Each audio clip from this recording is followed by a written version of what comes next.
Hello, everyone, and welcome back to another exciting episode on the show, the podcast designed to help you start thinking differently and take control of your life. And I remain your host, Darlington. Our guest today is Dr. Joseph Drolshagen. I hope I got your name correctly. Perfect. All right, so Dr. Joseph, I would like you to introduce yourself very well to my audience so they can know what we are getting into today. Yeah, hmm. So I love helping people live better lives, and I'm a student of the works I do today. I started out in a very struggling family in Detroit, Michigan, and rose up through corporate America, and a lot of struggles in my life that I at one point tried to figure out where I was broken and how to fix it, and it's landed me in a position where I've developed a method to help people live better lives, help entrepreneurs grow quicker with less effort, and I absolutely love that I get to use this to live this life and help people get rid of their really only true barriers, which are coming from within themselves. All right, thank you so much, Dr. Joseph. So that was Mm-hmm. quite a very, very brief introduction. Okay, so I have some questions here for you, and I would like us to get into them. Okay, sure. Okay, so take us back to the beginning. What experiences shaped your understanding of success, mindset, and human potential? So starting out, because it was modeled for me, and again, my parents, I mean, they practically killed themselves trying to keep a roof over our head and raise five children. They did a great job with it and stuff, but man, they worked until they ended up with health problems because of it, because that's how they lived, that's how they thought was the right way of living. And I picked up on those same tools. So I thought in order to achieve anything, I had to work really hard to gain it. And if something came easy, I thought I didn't deserve it because I didn't work hard enough for it. And so I had a lot of confusion in that. And as I started moving forward in life, at 22 years old, I had an opportunity to take over a multi-million-dollar construction company. And I didn't even have to come up with a loan to do so. I was just going to pay it over a 6-year period with residual revenue shares. And over a 3-day period, I told the person I couldn't do that. And it took me months to figure out why. And the reason why is because I thought I didn't deserve it because I didn't work hard enough to earn it. And so I knew at that point something was broken. And that's really what has started this 3+ decade journey that I've been on, as far as, okay, how do I identify those things before they cause greater limitation or missed opportunity and stuff. And as I started understanding that, as I started leaning into that, it's led into the whole SMT method, subconscious mindset training, and it's led in this whole pathway. I've got to experience it firsthand, step by step. When I got into corporate America, doing sales from the ground floor, developing territories and traveling 3,000 to 5,000 miles a week, trying to develop them, to living the life that I get to live today, where I get to be in flow. I get to be in alignment, mindset, thoughts, actions, my strategies, all that's in alignment with what I want to achieve today. And it's been a long, sometimes treacherous, but such an awakening ride to live this life. Okay, thank you so much, Dr. Joseph. So you spent nearly 3 decades in corporate America, eventually reaching VP of sales. What lessons from that journey influence the work you do today? Well, I learned a lot in all my studies. My doctorate degree and all that is in psychology, and it's all, we really do live the life that we vision, but there's blocks that get in the way to it. And when I was on the ground floor, when I was out selling and developing territories, I found it was, the cool thing is, once I figured that out and it changed around my sales and went from barely scraping by, always worried about, whether I was going to keep my job or not, to landing 18, 22, $25 million year over year contracts. And then I went up into leading sales teams, and I used the same tools that I developed and found myself and started having the highest level of highest producers on my sales teams that the companies have ever experienced in their history. And so from there is when I went out and started working with organizations, started working with founders, started working with private equity groups, things like that to help them start scaling their companies. And I've been doing so ever since for the last 10, 12 years. That's what I do now is I help companies scale. I help them get into alignment. I help them get beyond that exhaustion and that killing themselves trying to get ahead into getting that flow to it where growing businesses has become fun again. Okay, thank you so much, Dr. Joseph. So, can you explain the SMT method, subconscious mindset training, and how it helps people create lasting change? Yeah, the SMT method, like you said, it stands for subconscious mindset training. And we all know, about the mindset, and we have a conscious mind, and the conscious mind is what we focus on and what we want, and all that comes from the conscious mind. But then we have this other aspect of it, the subconscious mind. And the subconscious mind, within it, there's what I call a motherboard that hosts all of our patterns, our paradigms, our belief systems, experiences we've had, experiences other people have told us about, are all embedded in that motherboard. And it's the voice we hear in our head. But the subconscious is actually what triggers brain waves to the actions we take or don't take. Which is why at 22 years old with that construction company, my conscious mind wanted to dive at that. That was the best opportunity in my life at that time. But my subconscious wouldn't allow me to trigger those brain waves because of the programming that was in there. And so as I started going forward with my own life, it's me being the guinea pig of all the works I do, and identifying what are those areas, what are those patterns and belief systems and experiences and all that, and what perceptions are they leading to? And identifying those, and then over a decade and a half period, figuring out tools to overcome that is really what the SMT method is about. What took me years to figure out, realize, and implement, my clients now achieve in weeks. And what it is it's getting the conscious mind, which is what we want, knowing what we want is in the conscious, and the subconscious is what's triggering the brain waves to be in alignment with each other. So there's no longer procrastination. There's no longer the I can't because, and there's no longer being the victim by blaming outside situations and circumstances. Is we just start moving into living that life that we desire, experiencing that business growth that we want to experience. Does that make sense? Okay, so Dr. Joseph, many people try to achieve success through motivation alone. Tell us why motivation often fade away. Yeah, motivation. What creates lasting transformation? Sorry. Yeah, motivation is good. It's a good pump me up type of thing. It's a good pep type of thing. Like whenever I'm doing workshops or speaking or things like that, I'll tell people, hearing this will change how you feel. Listen to me speak. Listen to somebody talk about what's possible. Listen to somebody speak about reaching beyond what you've achieved at this point. That's all great to hear that. But if you don't take an action within 36 hours of hearing it, we just go back to being the way we were. So even in listening to this episode, if something sparks for you and that's all you do is listen and then move back into your life, within a short period of time, you're right back to where you were before you even heard this information. So what makes a difference in motivation and actual transformation is when we take action based on the motivation. And that's what leads to change and the transformation. Okay. So I'm wondering, how do emotions, beliefs, and past conditioning influence financial success? Honestly, I feel like I'm in this loop of my emotions and beliefs and past influencing my financial success, but I don't know how to get out of it, and I don't know how it is influencing me.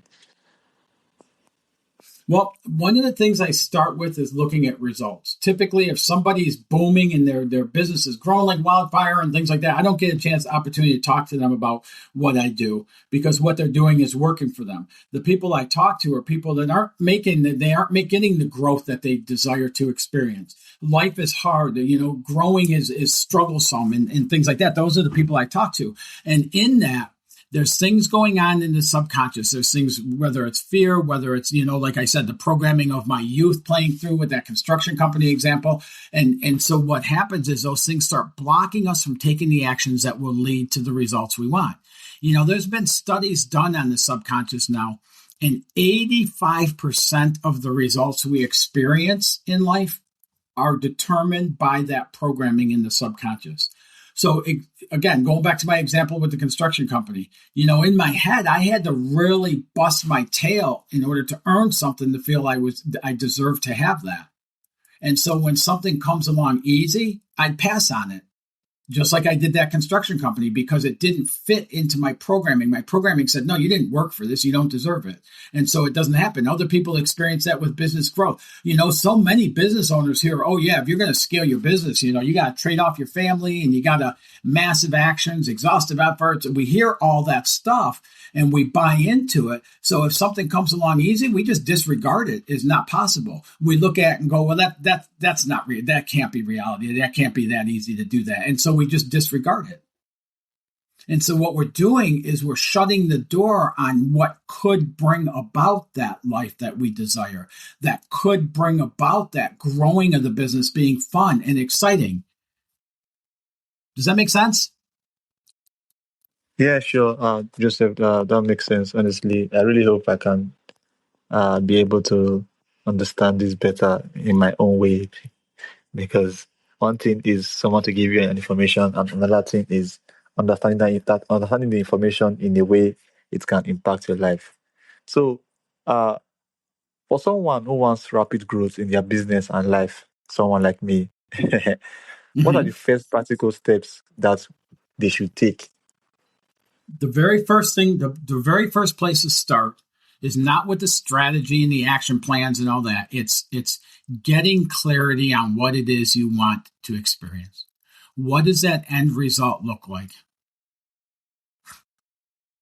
Not just, we hear a lot about the whys, why do you want this and things like, and that's important, but it's just a part of it. If you want your podcast to be a number one podcast, what does that look like being a number one podcast? What do you look like? Who are you in that podcast? If somebody wants to grow their business $25 million, how are you as a $25 million business owner? How do you live your life? How do you wake up in the morning? How do you take care of your health and well-being? How are you in your relationships? How are you with your time and money freedom? What does that $25 million business look like? How does it generate? What's the team look like? How many, and all of those details, when we get clarity on those, because what that does is it starts firing throughout our entire mind system of the possibility of that, and it starts building that picture of that. Once we get the clarity of that picture, then the SMT method is always identifying the blocks and shifting them, the barriers and shifting them. But it's also developing systems of accelerating habits that match to that person in that vision. So ultimately, we cannot go out and get to the business level we want, the podcast level, whatever it is, we can't get to that level. We have to come from that internally to experience it externally. And that's what the SMT method and my works are all for. Okay, so your work focuses on optimizing mindset for profitability. How do you define true success beyond just making more money? Do you love the life you're living? Do you love the way you wake up in the morning? Do you love the way you're spending your day? Do you have people around you that you love and adore and appreciate? Are you living the life you truly desire to live? Okay, so why do you believe changing habits is more effective when you focus on mindset alignment first? Yeah, and it works. Yeah, and it even works for business strategies. I'll have I'll work with a lot of clients who have had, very high level people help them develop their strategy for their business and everything else. But then once we get that vision, once we get the alignment between the conscious, subconscious mind, once we get that in alignment with the vision, now all of a sudden we developed a much more powerful and a much bigger strategy for the business than when we're hap chancing or going about misaligned and things like that. So that's the reason why when we get into that alignment place, the world becomes different. We see it differently. Our perceptions change. Our perceptions of ourself, our perceptions of ourself in the world, and our perceptions of the world shift. And so once we're coming from that place of alignment, we have much greater strategies that bring about results with less effort in doing so. And then we let that lead into the action plans that we take. Okay. I have a Thank client. you so much. I have a client of mine that was doing $100,000, $120,000 when we met. Wow. And Wow. we started building his business, and it started launching and taking off, and he got over $1 million, and he paused, and he said, I don't want to grow any more than this. And I go, okay, why is that? He goes, I like the money I'm making. I like the way the business is going, but I have a friend of mine who had a $8 million business, and he said that it killed him building that business. And I don't want to do that. I don't want to lose my family and time and everything else to do that. That gentleman I'm talking about is now doing well over $7 million a year, and he has more free time than he's ever had. He goes vacationing for 3-4 weeks at a time. He coaches his son's football team. He's active in his family life, and his business is still thriving and growing. And it's because he got into that alignment before we developed a strategy. And then once we got the strategy, we developed the systems of accelerating habits that align with the strategy. And now all of a sudden it's takeoff. We don't have to trade off our life in order to make money in business. Okay, Joseph, I'm just wondering what experiences shaped your understanding of all these things, success, mindset, and human potential? I mean, how did you become this? I became who I am today and do what I do today only as a result of trying to fix my life. And I didn't even know what was broken, but I knew something was broken when that happened with the construction company. And then going forward, when I got into sales, developing territories, I would travel 3,000 to 5,000 miles every single week trying to develop sales territories and barely making a mark. And I saw other people on the sales team that were killing it, and they were taking Fridays off and going golfing and coming in late on Mondays, and they were just killing it with the sales they were getting. And I couldn't figure out what was the matter with me. And then as I started studying this stuff more and getting into the whole mind side of it and understanding, when I started looking at life as I'm the one causing the problem in my life. It's not that life is beating me down or I'm a victim or anything else. It's coming from within me. And so I sought out to figure out what that was. And that's how this all came about to doing what I do today. It's what's brought it about to help companies in bankruptcy back to profitability, help hundreds of organizations to grow and not lose their life in doing it. But I didn't set out to change the world. I only set out to fix my life. All right. So what are some of the most common subconscious beliefs that hold entrepreneurs and leaders back from growing? Yeah, some of the there's so many. I wouldn't be able to list them all, but some of the big ones are fear. Some of the big ones are really the programming. I got most businesses when things start stalling, what do? They work harder because that's what we're told to do. If you want that growth, you got to work harder than the next guy's willing to, and that's how you get it. But we see so many businesses, and I've seen so many businesses close their door, totally exhausted and overwhelmed from working so hard. I see where families are strained and such because somebody's trying to build their business and doing what they think is the right thing to do. But all of it is coming from that programming telling us, if you want this, you got to do more. You got to work harder. You got to keep going. That's a very common one I see. And so most times when I start working with a founder or business owner, the first thing we have to do is get them to throttle back a little bit. Because when we're doing 150 miles an hour, we don't see opportunities that are popping up. When we slow down All of a sudden, you ever have something come out of the blue, a business opportunity, a guest, or whatever it may be, and they just kind of show up for you? Hello? Okay, so finally, if listeners remember one principle from this conversation about transforming their lives, what would you want it to be? I guess I would go back to getting clarity of what you want. We really haven't open door and unlimited availability to us. So if you just get clarity on what that is, but not just I want to make $5 million in my business. How does life change? How does that impact you? How do you live your life at that? Who are you at that level you want to get to? And just by doing that, you'll start noticing where that programming starts stepping up.